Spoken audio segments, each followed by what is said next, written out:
Welcome to the world of Mime Over Matter. We've got a New York City Comic Con exclusive G.I. Joe Classified from Hasbro. This is Pythona from the G.I. Joe movie. This is probably one of the figures that a lot of people have been waiting for, and coming as an exclusive, this is something I'm very excited to have gotten.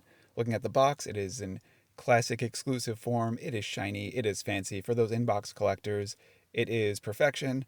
But Pythona was not willing to wait for me to do a regular unboxing, so she just burst right out. She used all those skills, all those ninja-like ways that she has so well, and she is now free. But we've got a ton of accessories in there, so we're gonna play with those. And G.I. Joe never made a their classic vintage line Pythona action figure. Hasbro did put this out later on, and she is amazing.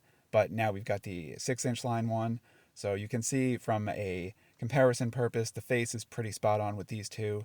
But the new G.I. Joe Classified one, the detail on this thing is amazing. So let's take a closer look as well as play with all of the fun little accessories that she comes with. A lot of fun little creatures and critters. But first up, we've got her swappable head. So if you want her to be screaming, she just stubbed her toe, she just ate some ice cream, she got a brain freeze.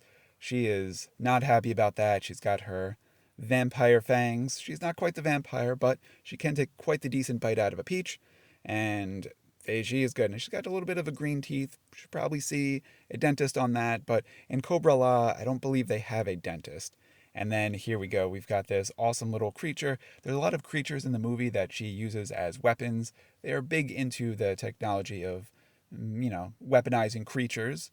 And she could hold this guy. This guy can probably attach to your face and probably rip your skin off. John Travolta is probably a big fan of the face-off technique of this guy. So you can see it kind of fits right on. So if I have a Duke or a Roadblock, they better beware. Then we've got this little clam thing that has these little tentacles. So they are, I would say these guys would probably be friends. They're not the same creature. You can see one as a shell. The other one, not so much. So this one could, tickle the eyelids or something like that.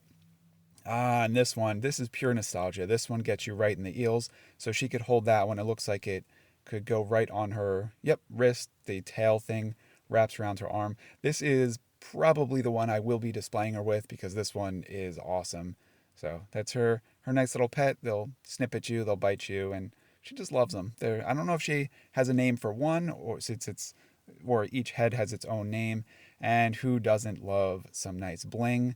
So there's a nice little diamond that she could hold, maybe put on a necklace. Or she is head over heels over this thing. I don't think she could hold it. Her hands are a little bit tinier, and this thing does not have a holding point. So I'll probably have to get a display to put it on.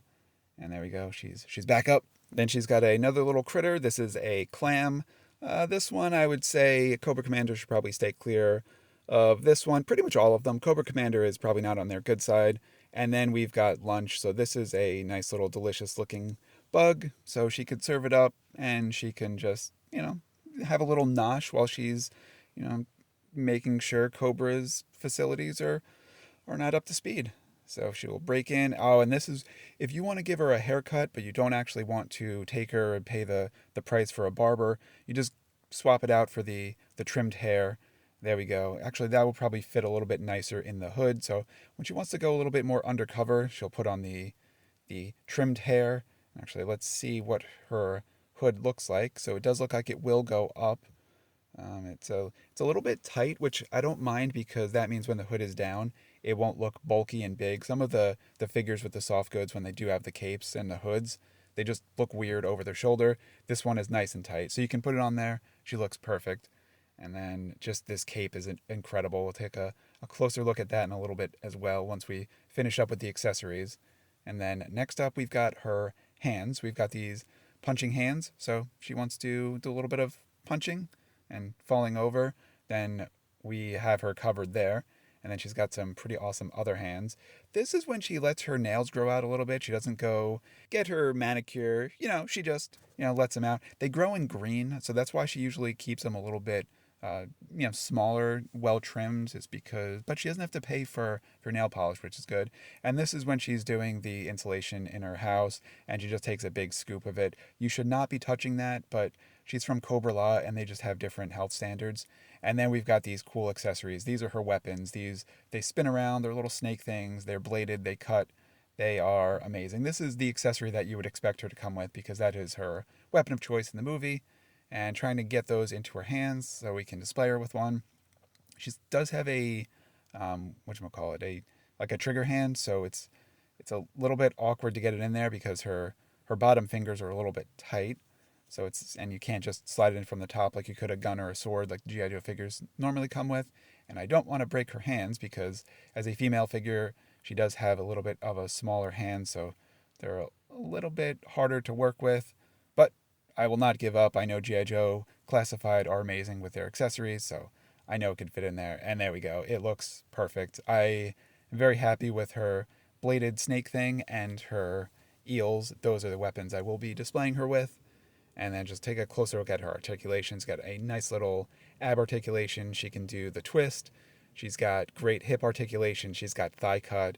She's got pinless double jointed knees. This is the perfection of G.I. Joe classified articulation. And you can't help but appreciate and notice just the amazing detail and sculpt work on the legs and the body, just everything about her. Like her suit is just a living organism, and she's got a hole in the back. So if you do want to put a backpack on her, if she's going camping, you could do that.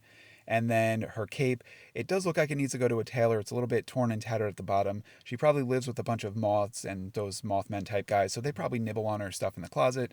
And then this is perfection. When you have a figure that everyone wanted and you put it out, you want to make sure you nail it, and they absolutely did. GI Joe Classified, New York Comic Con exclusive. Hopefully, everyone who was not able to go to Comic Con is able to get this either online or in the future. So, because I know this is something that everyone's going to want. For all of the San Diego Comic Con exclusives that I wanted, I've been able to pick them up off Hasbro Pulse. So, you just got to be patient, and they'll put them out over time and versus paying aftermarket prices. So I'm hoping everyone is able to get this Pythona figure because she is amazing. Comes with a ton of accessories. This is probably one of the coolest figures I have. Thanks for watching. Enjoy.